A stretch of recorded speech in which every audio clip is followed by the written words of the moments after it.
Good evening, student. I will start part 3 of chapter number 1, electric charge and field. Last topic is discuss the electric dipole, electric field due to axial point. I will discuss today electric field due to equatorial point of the electric dipole. Hence, electric field due to dipole 4 point of the equatorial point.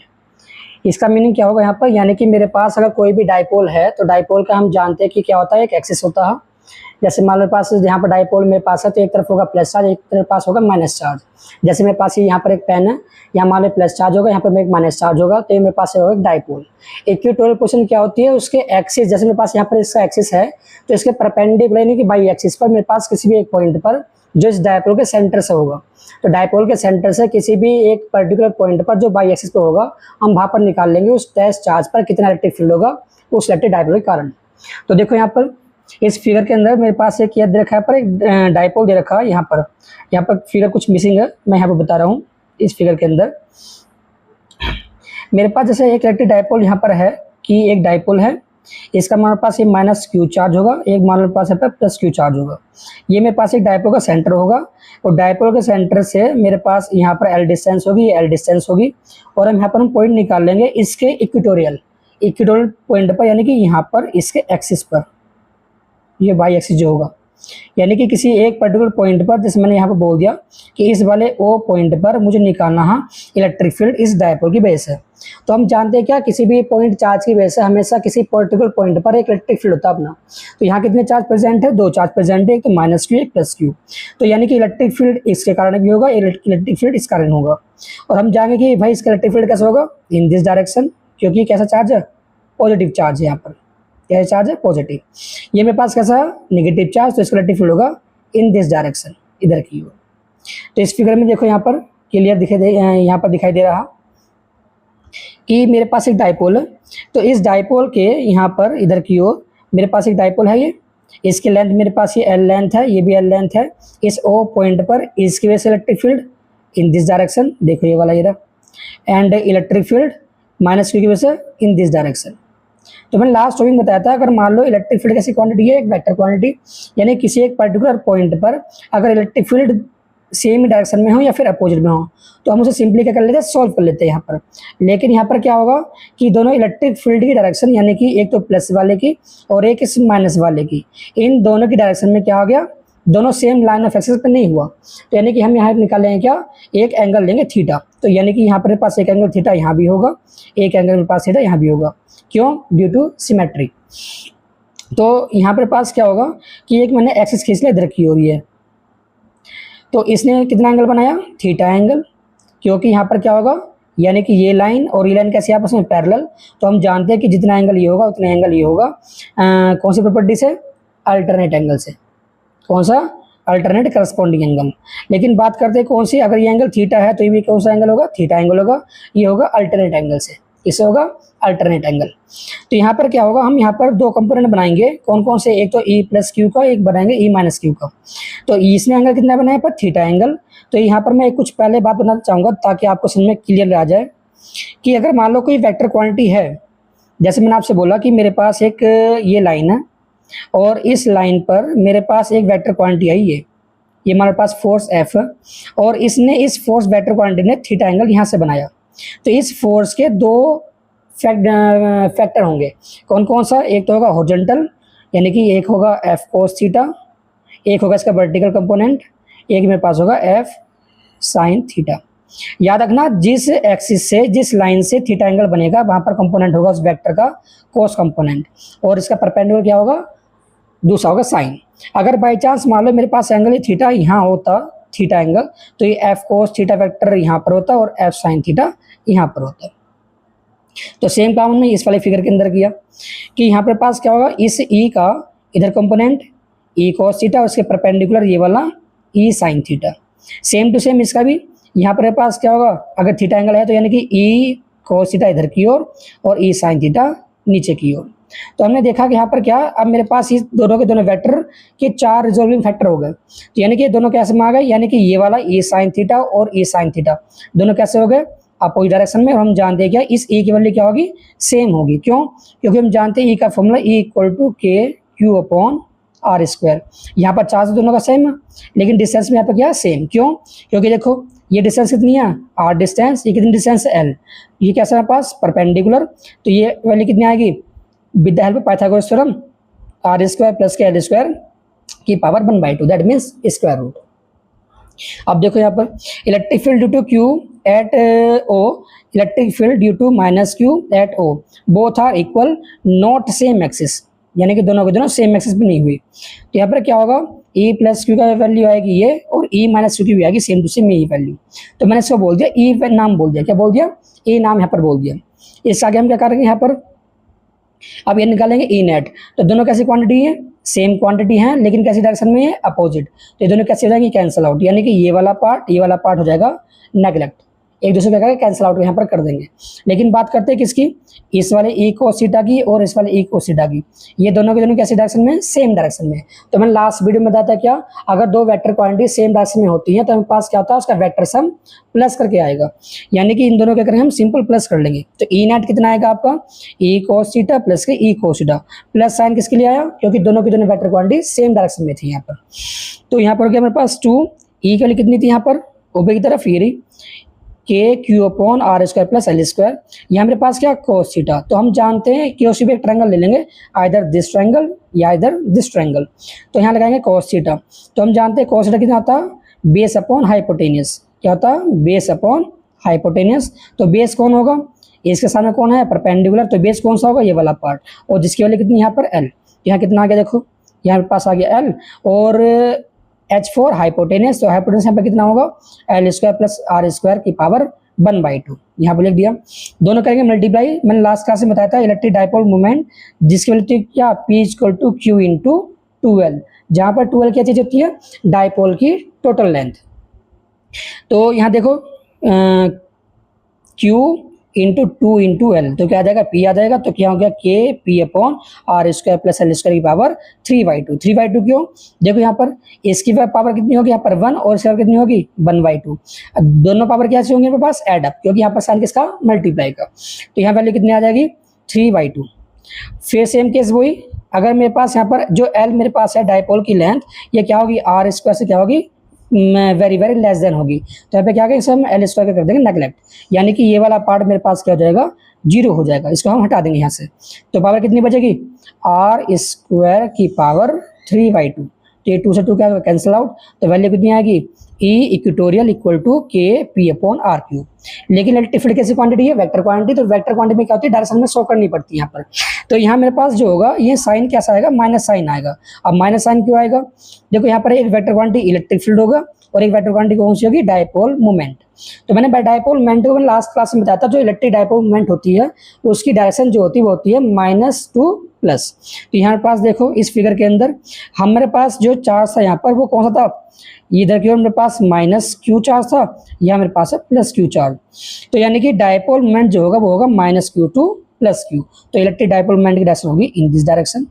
लेकिन बात करते हैं किसकी electric field की, तो देखो electric field के मेरे पास जो इफेक्ट होगा वो इस वाले डायरेक्शन में नहीं होगा, इनमें यहाँ पर पास ए साइन थीटा, क्यों, क्योंकि दोनों कैसे हो गए आपस में कैंसिल आउट। लेकिन जो इलेक्ट्रिक फील्ड की डायरेक्शन होगी मेन डायरेक्शन वो होगी दोनों की दोनों इस डायरेक्शन के अंदर, तो यानी कि जो नेट डायरेक्शन होगी कैसी होगी नेगेटिव एक्स एक्सिस, यानी कि इस डायरेक्शन की ओर।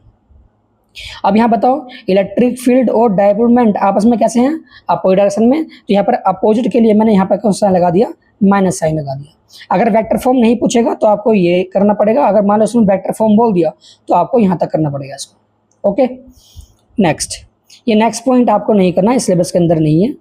Electric field due to dipole at any point of the direction, यानी कि इसकी हेल्प से हम इन दोनों को हम निकाल सकते हैं, एक्सेल वाले को और इक्वेटोरियल वाले को। नेक्स्ट टॉपिक मेरे पास होता है यहाँ पर electric dipole in uniform electric field. तो मैंने आपको लास्ट क्लास में बताया था इलेक्ट्रिक फील्ड क्या होता है। तो इलेक्ट्रिक फील्ड यानी कि किसी भी सोर्स चार्ज के चारों तरफ एक ऐसा फील्ड जहां पर वो अपना फोर्स इन्फ्लुएंस कराता हो या एक्सपीरियंस कराता हो किसी अदर टेस्ट चार्ज पार्टिकल पर। तो भापने की उस रीजन को हम क्या बोलते हैं कि वो उस सोर्स चार्ज से क्या होगा, इलेक्ट्रिक फील्ड होगा। अब इस इलेक्ट्रिक फील्ड देखो हमने क्या पढ़ा, डायपोल, तो डायपोल के पास कितने होते हैं, दो चार्ज होते हैं, एक तो माइनस क्यू चार्ज, एक प्लस क्यू चार्ज। और हमने दो केस पढ़ लिए, एक्सल वाला और इक्वेटोरियल वाला। तो डायपोल की वजह से क्या बनता है, वहां पर एक इलेक्ट्रिक फील्ड बनता ही है यहाँ पर। तो अगर मैं डायपोल, इलेक्ट्रिक डायपोल को किसी भी एक्सटर्नल इलेक्ट्रिक फील्ड में रख दूं तो वहां पर क्या चीज शो करेगी। तो हम पहले से जाने से पहले मैं आपको बता दूं कि अगर मान लो मेरे पास कोई इलेक्ट्रिक फील्ड है इस फिगर के अंदर, जैसे मान लो मेरे पास electric field in this direction है, ये इधर की ओर, अगर मैं इसमें प्लस क्यू चार्ज लेकर आऊँ, क्या लेकर आऊँ, plus Q charge, electric field कहाँ, इसकी डायरेक्शन में यहाँ पर। तो मैंने क्या बताया था आपको, जब भी कोई भी फील्ड होगा तो उस फील्ड के कांटेक्ट में कोई भी चार्ज आएगा तो वहां पर क्या होगा, एक फोर्स एक्सपीरियंस करेगा। कौन फोर्स एक्सपीरियंस करेगा, एक चार्ज पार्टिकल जो उसके अंदर आएगा यहाँ पर। तो यहाँ पे पास क्या है, एक प्लस क्यू चार्ज आ गया इस इलेक्ट्रिक फील्ड के अंदर। तो याद रखना इलेक्ट्रिक फील्ड का मेन काम क्या होता है, फोर्स को एक्सपीरियंस कराना उस चार्ज पार्टिकल पर। तो फोर्स की क्वांटिटी होती है वेक्टर क्वांटिटी, यानी कि इसमें डायरेक्शन शो करनी पड़ेगी कि भाई उस वाले चार्ज पार्टिकल पर कि मेरे पास फोर्स किस डायरेक्शन में लगेगा यहाँ पर। तो याद रखना अगर मेरे पास कोई भी चार्ज पार्टिकल जो प्लस का होगा तो वो हमेशा फोर्स एक्सपीरियंस करेगा इन the direction of electric field. कहाँ करेगा, इन the direction of electric field. जैसे इस केस में क्या, इलेक्ट्रिक फील्ड भी कहाँ, इधर की ओर, और जो टेस्ट चार्ज मेरे पास यहाँ पर है प्लस क्यू, वो भी कहाँ फोर्स एक्सपीरियंस करेगा, इन दिस डायरेक्शन। यानी कि याद रखना इलेक्ट्रिक फील्ड का डायरेक्शन जिधर की ओर होगी तो प्लस चार्ज भी उधर की ओर फोर्स एक्सपीरियंस करेगा उसी डायरेक्शन में जिधर की डायरेक्शन इलेक्ट्रिक फील्ड की होगी। लेकिन बात करते हैं किसकी, नेगेटिव चार्ज पार्टिकल की। यानी कि नेगेटिव चार्ज जो पार्टिकल होगा माइनस क्यू, तो ये फोर्स एक्सपीरियंस करेगा opposite direction of electric field. ये बात याद रखना, ये यहाँ पर केस चलेगा। तो हम क्या निकालेंगे यहाँ पर, जब भी कोई electric dipole uniform electric field के अंदर आएगा तो वहाँ क्या करेगा, याद रखना जब भी कोई यूनिफॉर्म हो या फिर नॉन यूनिफॉर्म इलेक्ट्रिक फील्ड हो, तो यहाँ पे मैं बात करते था यूनिफॉर्म इलेक्ट्रिक फील्ड किसे बोलते हैं और नॉन यूनिफॉर्म इलेक्ट्रिक फील्ड किसे बोलते हैं।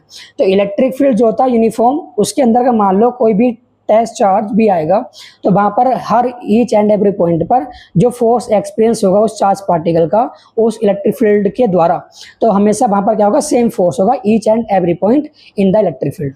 लेकिन बात करते हैं किसकी, ये नॉन यूनिफॉर्म इलेक्ट्रिक फील्ड। तो याद रखना नॉन यूनिफॉर्म इलेक्ट्रिक फील्ड के केस में अगर कोई भी चार्ज पार्टिकल उसके अंदर जाएगा तो वहां पर क्या होगा, फोर्स एक्सपीरियंस सेम नहीं होगा। यानी कि किसी पॉइंट पर वो इंक्रीज भी हो सकता है फोर्स, किसी पॉइंट पर डिक्रीज भी हो सकता है। ये हम कैसे आइडेंटिफाई करेंगे, ये हम आइडेंटिफाई करते हैं उसकी इलेक्ट्रिक फील्ड की क्राउडिंग की लाइन को देखकर। जैसे मैंने यहाँ पर आपको फिगर शो करता हूँ, जैसे मान लो मैंने आपसे बोला कि ये कैसा इलेक्ट्रिक फील्ड है, ये वाला जो इस फिगर के अंदर है यहाँ पर, तो ये इलेक्ट्रिक फील्ड आपका है यूनिफॉर्म इलेक्ट्रिक फील्ड। क्यों, क्योंकि देखो यहाँ पर ईच एंड एवरी लाइन के बीच गैप कैसा है, यहाँ पर सेम गैप है। तो यानी कि सेम गैप मतलब क्राउडिंग इससे सेम होगी। जब क्राउडिंग सेम होगी तो क्या होगा, फोर्स जो होगा इस पर चार्ज पार्टिकल वो कैसा होगा, सेम होगा हर पॉइंट पर, either this point, either this point, either this point, हमेशा तीनों केस के अंदर सेम फोर्स आएगा। लेकिन बात करता हूँ डिफरेंट फिगर की, अगर मान लो इलेक्ट्रिक फील्ड की डायरेक्शन ऐसे आ गई, जैसे मैंने आपको दिखाया कि इलेक्ट्रिक फील्ड इस टाइप से है, इस टाइप से। तो यहाँ देखो अगर मान लो एक चार्ज पार्टिकल यहाँ पर आया, एक Q charge particle same magnitude का एक चार्ज पार्टिकल मेरे पास यहाँ पर आया क्यू चार्ज पार्टिकल। तो लास्ट क्लास में मैंने क्या बताया था आपको, इलेक्ट्रिक फील्ड लाइंस जहाँ पर पास पास होंगी वहाँ पर क्या होगा, उसकी इलेक्ट्रिक फील्ड की स्ट्रेंथ ज़्यादा होगी, और जहाँ पर इलेक्ट्रिक फील्ड की स्ट्रेंथ ज़्यादा होगी वहाँ पर फोर्स एक्सपीरियंस क्या होगा, उस चार्ज पार्टिकल पर इंक्रीज करेगा। यानी कि जो मेरे पास यहाँ पर Q1 चार्ज था, जैसे हमारे यहाँ पर Q2 चार्ज है, यानी कि दोनों की दोनों वैल्यू कैसे यहाँ पर सेम, यानी कि जो फोर्स एक्सपीरियंस इंक्रीज होगा वो इस पॉइंट चार्ज पर होगा ना कि इस चार्ज पर, क्योंकि यहाँ पर क्या होगी, क्राउडिंग इसकी कम होगी। नेक्स्ट समझते हैं इसका। देखो we know that when the electric dipole plays in uniform electric field, then we observe that two equal and opposite force QE but not in same line of action, so hence present a couple of force. This couple of force generate a torque.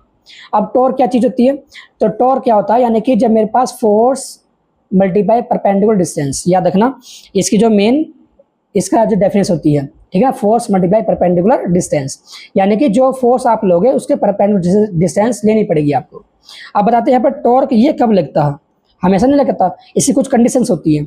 यहाँ पर मैंने क्या बोला कि dipole के पास दो equal and opposite charge होते हैं, और हमसे कहाँ रख रहे हैं, यूनिफॉर्म इलेक्ट्रिक फील्ड के अंदर, यानी कि जितना फोर्स एक्सपीरियंस माइनस क्यू करेगा उतना ही फोर्स एक्सपीरियंस प्लस क्यू करेगा, लेकिन इन दोनों डायरेक्शन कैसे होगी, अपोजिट। क्यों? क्योंकि प्लस वाला कहाँ फोर्स एक्सपीरियंस करेगा, इन the direction of electric field, लेकिन वो नेगेटिव वाला कहाँ करेगा, opposite direction of electric field. तो यहाँ देखो, अगर मैंने इससे काम करा क्या कि इस डायपोल को मैंने किसी एक पर्टिकुलर एंगल थीटा एंगल पर मैंने डिस्प्लेस कर दिया।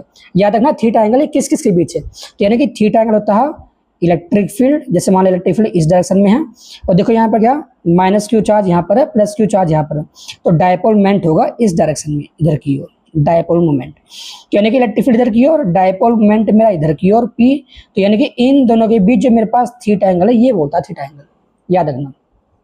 तो थीटा एंगल क्या है मेरे पास, angle between the electric field and dipole moment. याद रखो इलेक्ट्रिक फील्ड भी और डायपोल मोमेंट भी कैसी क्वांटिटी है, वेक्टर क्वांटिटी।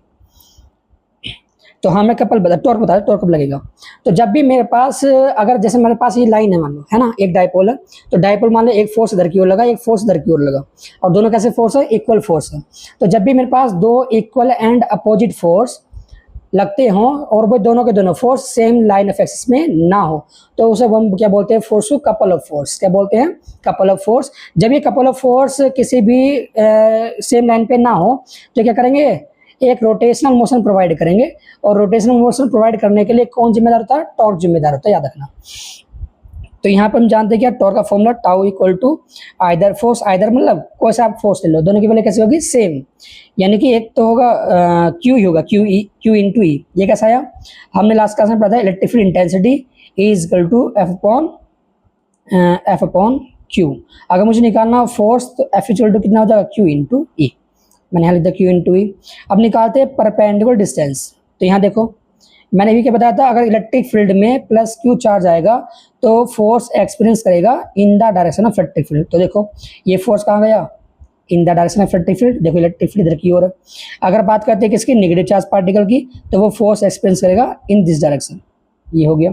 तो बताओ दोनों के दोनों की वैल्यू कैसी, यहाँ पर क्यू ई यहाँ भी है और क्यू ई फोर्स मेरा यहाँ भी है, लेकिन दोनों कैसे हैं, अपोजिट डायरेक्शन में। देखो एक जा रहा कैसा राइट साइड, एक जा कहाँ जा रहा है लेफ्ट साइड, और दोनों के दोनों सेम एक्सिस पे नहीं है, ये इस लाइन पर है, तो यानी कि यहाँ पर क्या होगा, ये रोटेशनल मोशन करेगा।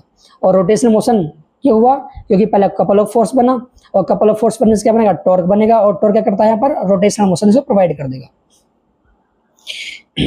अब मेरे पास क्या होगा, यहाँ पर हमें निकालना टॉर्क, ये वैल्यू कितनी आएगी यहाँ पर, तो हमने रख दिया क्या, आइदर फोर्स क्यू इंटू ई, और हम निकालेंगे परपेंडिकुलर डिस्टेंस निकालेंगे। तो देखो मेरे पास यहाँ पर जो क्यू इंटू ई है, तो इसकी परपेंडिकुलर डिस्टेंस निकालने के लिए मैंने क्या काम करा, इसको मैंने पीछे की ओर एक्सटेंड कर दिया, ठीक है ना, और इस वाले को मैंने इधर की ओर एक्सटेंड कर दिया। तो यानी कि इस क्यू ई की जो परपेंडिकुलर डिस्टेंस होगी, तो हम क्या बोलेंगे सर, बी सी। ये देखो ये वाली लाइन जो यहाँ पे बोला कि बी सी, ये वाली, ये ठीक है। तो मेरा मेन पर्पस क्या होगा, बीसी की वैल्यू यहाँ पर निकालना। बीसी क्या, मेरे पास एक टाइप की लेंथ यहाँ पर है, तो देखो बीसी कैसे निकालेंगे, तो देखो जो कौन कौन सा मेरे पास डाटा मालूम है, देखो ये वाली बात जो मेरे पास है यहाँ पर माइनस क्यू से लेकर प्लस क्यू तक, ये कौन सी लेंथ है, डायपोल लेंथ। तो डायपोल लेंथ कितनी यहाँ पर, एल, और एल कितनी होगी 2L, और ये कितना एंगल यहाँ पर 90 डिग्री एंगल। तो क्या बोलते हैं हम, 90 डिग्री के सामने जो भी साइड होगी क्या होती है, वो हाइपोटेनियस। तो ये मेरे पास क्या होगा, ये हाइपोटेनियस होगा आपका, और इस एंगल के सामने क्या होगा, परपेंडिकुलर, और ये क्या होगा, बेस, ठीक है ना। याद रखो मेरे पास यहाँ पर साइन थीटा मैंने क्यों लगाया, लगाने को हम साइन कोस भी लगा सकते थे, टेन भी लगा सकते थे, लेकिन यहाँ पर मैंने साइन क्यों लगाया, क्योंकि देखो मेरे पास पहली जो बात होगी बीसी, बीसी मुझे जरूर चाहिए यहाँ पर कंफर्मेशन के लिए, क्योंकि बीसी से विदाउट बीसी हम काम नहीं चला सकते यहाँ पर, तो बीसी निकालना पड़ेगा। दैट मीन्स मेरे परपेंडिकुलर फिक्स हो चुकी है, वो तो लेनी पड़ेगी जरूर, है ना। तो परपेंडिकुलर से माता टेन में भी आएगा, साइन में भी आएगा, लेकिन हम कौन सा लेंगे, टेन में क्या था, परपेंडिकुलर अपॉन बेस। लेकिन देखो बेस मुझे मालूम नहीं यहाँ पर कि मेरे पास ए बी कितना होगा, लेकिन मेरे पास यहाँ पर क्या, हाइपोटेनस मालूम है यहाँ पर ए से लेकर सी तक, तो इसलिए यहाँ पर मैंने क्या लिया, ए सी लेना पड़ा, यानी कि हाइपोटेनस लेना पड़ेगा। तो हम क्या जानते क्या कि परपेंडिकुलर अपॉन हाइपोटेनस किस में होता है, केवल साइन में होता है, तो इसलिए यहाँ पर मैंने साइन लिया है। तो sine equal to P upon H, और पी की वैल्यू कितनी यहाँ पर बी सी, और एच कितना यहाँ पर 2L, तो बी सी की वैल्यू कितनी आ जाएगी 2L into sine theta.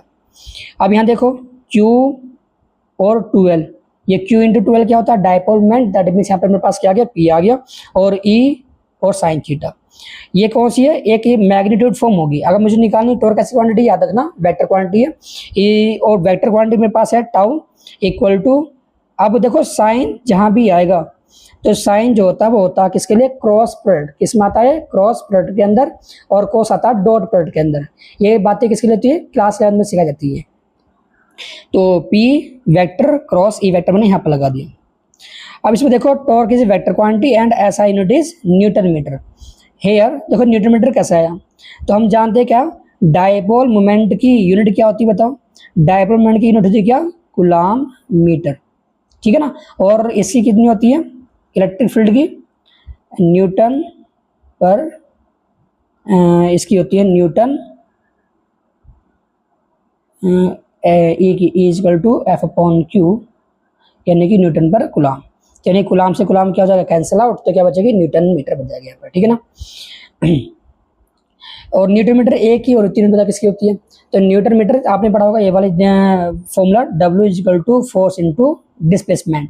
Force की यूनिट न्यूटन और W डिस्प्लेसमेंट क्या होता है, मीटर। तो यहाँ पे क्या आ गया, न्यूटन मीटर यहाँ भी होगी। तो याद रखना टॉर्क क्या होता है, बेसिकली एक वर्क जनरेट करता है, क्यों, क्योंकि वो किसी बॉडी को घुमाने का काम करता है यहाँ पर, तो वो भी क्या हो गया, एक वर्क हो गया। तो इनके पास क्या होती है, वर्क यूनिट क्या होती है, Newton metre.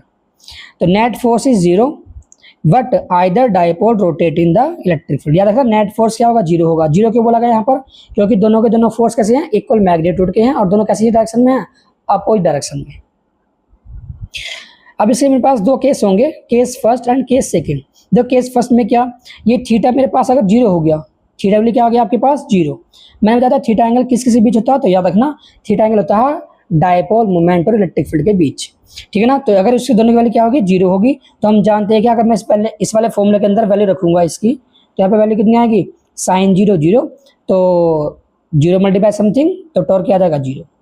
Case number second, ये मेरे पास होता है मैक्सिमम केस। कौन सा था, मैक्सिमम। एक दो बार सीबीएसई के अंदर पूछा गया यहाँ पर कि मैक्सिमम टॉर्क कब होता, तो याद रखना मैक्सिमम टॉर्क तभी होगा जब डायपोल मोमेंट और इलेक्ट्रिक फील्ड के बीच कितना एंगल होगा, 90 डिग्री एंगल होगा। नोट पढ़ो इसका, torque aligning the dipole in the direction of electric field. यानी कि टॉर्क का मेन काम क्या होता है, इलेक्ट्रिक डायपोल को इलेक्ट्रिक फील्ड की डायरेक्शन में रखना, याद रखना। Second, when dipole place in non uniform electric field then in this case net force on dipole is not zero. याद रखना डायपोल जो मेरे पास नेट फोर्स होगा वहां पर जीरो नहीं होगा, क्यों, क्योंकि मैंने बताया था क्या, अगर मान लो कोई भी charge particle non uniform electric field के अंदर जाएगा तो वहां पर किसी पॉइंट पर जो फोर्स एक्सपेंस होगा क्या होगा, इंक्रीज होगा, और किसी पॉइंट पर क्या होगा, डिक्रीज होगा। तो यहाँ पर क्या होगा, बेसिकली दोनों के बीच कुछ ना कुछ डिफरेंस होगा, ठीक है ना। तो यहाँ पर क्या होगा, उसका नेट फोर्स क्या होता है, जीरो नहीं होता, याद रखना। Hence dipole will experience both force and torque. पहला केस कौन सा होगा, याद रखो, जब मेरे पास कोई भी डायपोल किसी यूनिफॉर्म इलेक्ट्रिक फील्ड के अंदर जाएगा तो वहां पर क्या होगा, नेट फोर्स जीरो होगा और टॉर्क जीरो नहीं होगा, ठीक है ना। यानी कि रोटेशनल मोशन वहां पर होगी।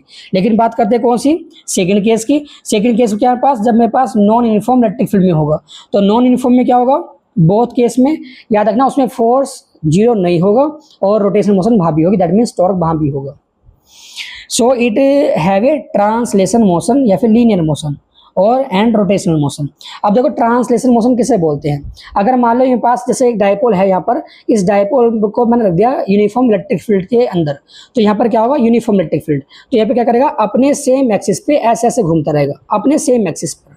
लेकिन बात करते हैं किसमें, नॉन यूनिफॉर्म इलेक्ट्रिक फील्ड के अंदर।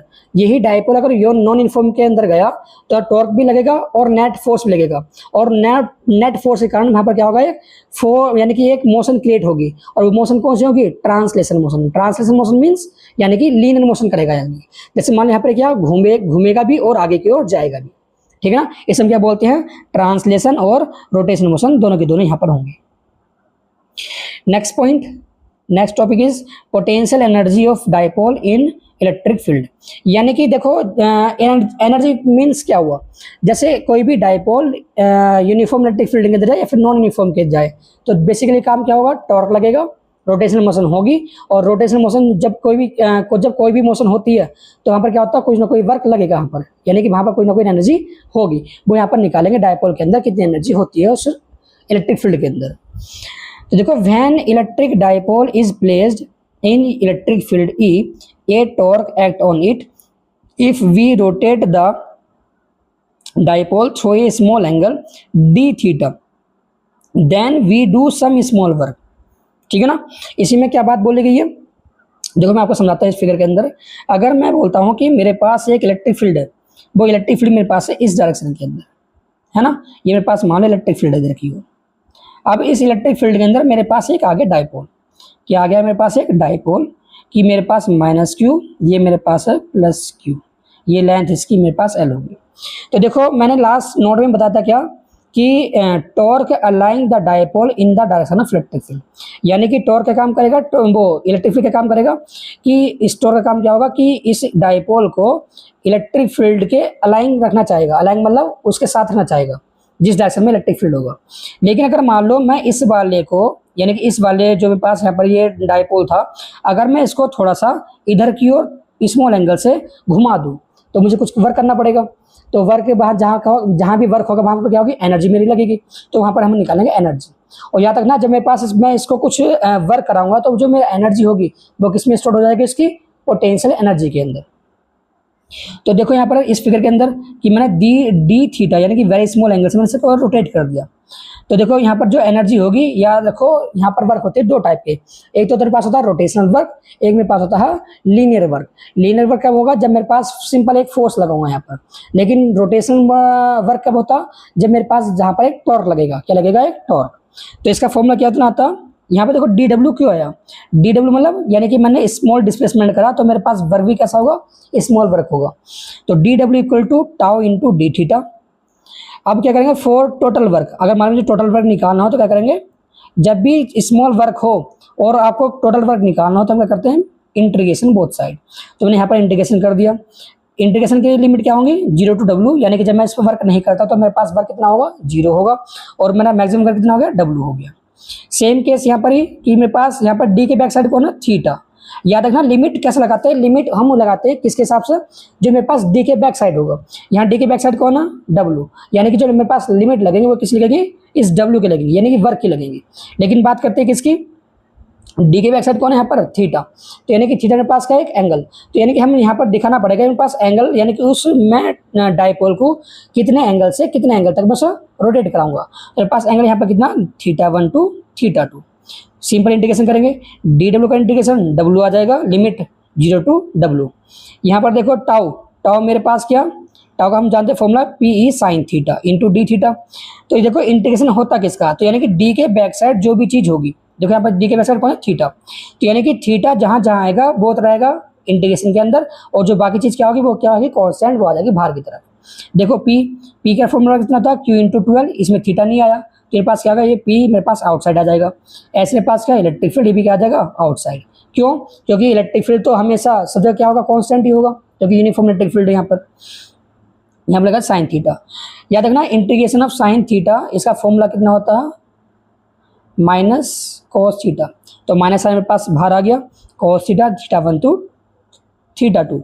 तो माइनस पी, याद रखना जब भी हम लिमिट हम रखते हैं किसी के अंदर तो पहले रखते हैं क्या, अपर लिमिट, फिर रखते हैं लोअर लिमिट। कहाँ पर, जिसका हमने इंटीग्रेशन करा हुआ, किसका इंटीग्रेशन करा यहाँ पर, थीटा का। तो यानी कि θ2 आएगा थीटा के प्लेस पर और θ1 आएगा इस थीटा के प्लेस पर, और बीच में साइन किसका आएगा, माइनस साइन आएगा, यानी कि upper limit minus lower limit on that place.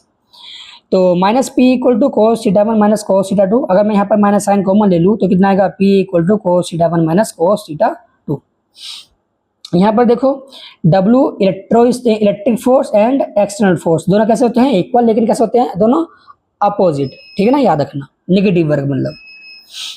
Case number first, अगर मान लो थीटा पर मेरे पास 90 हुआ, यानी कि जो मेरे पास जैसे मान लो इलेक्ट्रिक फील्ड मेरा इधर की ओर, मान लो इलेक्ट्रिक फील्ड मेरा इधर की ओर और मेरे पास रखा है इधर की ओर, तो यानी कि इलेक्ट्रिक फील्ड इधर, डाइपोल मोमेंट मेरा इधर, तो मेरे पास दोनों के बीच एंगल कितना होगा, 90 डिग्री एंगल। अगर मैं उसका वहां से स्टार्ट करूं, यानी कि θ1 मैं रोटेट करता हूं 90 से और कहाँ तक जाता हूं, थीटा तक, तो वैल्यू पुट करो यहाँ पर, θ1 यहाँ पर कितना आएगा, 90 आएगा, और यहाँ पर कितना आएगा, थीटा आएगा, और हम जानते हैं cos 90 कितना होता है, 0, तो यानी कि ये वाला पार्ट क्या हो जाएगा, 0। तो इस P की मल्टीप्लाई किससे होगी, कोस से, यहाँ कितना आ जाएगा, PE cos theta.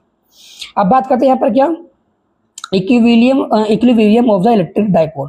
Equilibrium means क्या होता है, इक्विलिब्रियम हम उससे बोलते हैं क्या, जैसे मान लो मेरे पास ये मार्कर है ना, अगर मैं इस मार्कर को मैं इधर की ओर डिस्प्लेसमेंट करता हूँ और यानी कि ऑक्सीडेट होने के बाद अपनी उसी पोजीशन में आ जाए जिधर की ओर इनिशियल पोजीशन में था, तो हम क्या बोलेंगे सर, इक्विलिब्रियम पोजीशन। अगर मान लो मेरे पास मैं थोड़ा बहुत फोर्स लगाया, फोर्स लगाने के बाद क्या हुआ, ऑक्सीडेट हुआ, लेकिन ये अपनी इनिशियल स्टेज में नहीं पहुंच पाया, मान लो इधर की ओर आ गया, तो हम क्या बोलेंगे सर, नॉट इक्विलिब्रियम। तो यहाँ पर मेरे पास दो केस होते हैं, कौन कौन से, एक तो इक्विलिब्रियम, इक्विलिब्रियम यहाँ पर कौन से होते हैं, दो टाइप के, एक तो होता है स्टेबल, एक होता है अनस्टेबल। स्टेबल में क्या होगा, यानी कि जिधर की ओर इनिशियल में था फाइनल भी उसी पोजीशन पे आ जाए, तो क्या बोलेंगे स्टेबल। लेकिन मेरे पास इनिशियल और फाइनल पोजीशन दोनों डिफरेंट डिफरेंट हो गए, तो क्या बोलेंगे हमसे, नॉट इक्विलिब्रियम। तो देखो स्टेबल इक्विलिब्रियम के अंदर देखो, यानी कि मेरे पास माइनस चार्ज इधर की ओर है, प्लस चार्ज इधर की ओर है, ये मान लो इलेक्ट्रिक फील्ड मेरा इधर की ओर है ना, इसी फिगर से समझेंगे, ध्यान सुनना, मैं इधर की ओर थोड़ा क्लियर कर दूं। देखो मैं यहाँ पर दिखा रहा हूँ, जैसे मैंने आपसे बोला इलेक्ट्रिक फील्ड मेरा इधर की ओर है ना, और डायपोल मोमेंट मेरा इधर की ओर, ये दोनों इधर की ओर है यहाँ पर, ठीक है ना। अब देखो डायपोल मोमेंट कहाँ, इधर की ओर, तो हम जानते हैं डायपोल मोमेंट की डायरेक्शन जो होगी, तो याद रखना डायपोल मोमेंट की डायरेक्शन कैसे होती है, माइनस से प्लस की ओर, तो यानी कि यहाँ पास क्या होगा, माइनस चार्ज यहाँ होगा और प्लस चार्ज मेरा यहाँ पर होगा। तो देखो अगर मैं इसको थोड़ा डिस्प्लेसमेंट करके देखता हूँ, अगर डिस्प्लेस करके अपनी पोजीशन में आ गया तो कौन सा, स्टेबल, नहीं आ पाए तो क्या बोलेंगे, अनस्टेबल। तो देखो अगर मैंने इस वाले डायपोल को, फिगर में ध्यान से सुनना देखना, ये मेरे पास डायपोल मोमेंट है, मैंने इस वाले को मैं थोड़ा इधर की ओर शिफ्ट कर दिया, इधर की ओर, इधर की ओर, देखो मैंने यहाँ दिखा दिया, इधर को मैंने शिफ्ट कर दिया, रेड पेन लेता हूँ, इधर को मैंने शिफ्ट कर दिया, यानी कि प्लस चार्ज इधर की ओर, माइनस चार्ज इधर की ओर, यानी कि इलेक्ट्रिक फील्ड मैंने कहा इधर की ओर, तो प्लस चार्ज कहाँ फोर्स एक्सपेंड करेगा, इन the direction of electric field, ये कहाँ करेगा, opposite direction of electric field. जैसे मैं इसको डिस्प्लेसमेंट करूंगा, यानी कि जैसे इलेक्ट्रिक फील्ड में इधर की ओर, मैंने इसको इधर की ओर करा, तो ये फोर्स कहाँ जाएगा, इधर की ओर, ये कहाँ जाएगा, इधर की ओर, तो ये कैसे होगा, अपनी सेम पोजीशन में आ जाएगा, तो क्या बोलेंगे हम इसको, इक्विलिब्रियम, यानी कि स्टेबल इक्विलिब्रियम, ठीक है ना। याद रखना स्टेबल इक्विलिब्रियम के लिए कौन सा, याद रखना थीटा की वैल्यू कितनी होती है, 0, और ये थीटा क्या होता है, angle between electric dipole and electric field.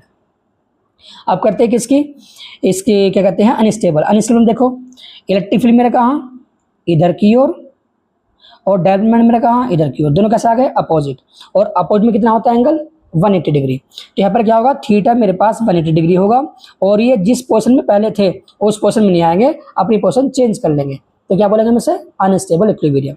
यहाँ बस याद रखना डायपोल मोमेंट और इलेक्ट्रिक फील्ड के बीच कितना होता है एंगल, 180 डिग्री, क्योंकि ये न्यूमेरिकल में यूज होगा। तो आज के लिए इस वाले पार्ट में यहाँ तक ही। अगर मेरा पढ़ाया आपको अच्छा लगा हो तो प्लीज़ सब्सक्राइब करें एंड लाइक करें। Thank you.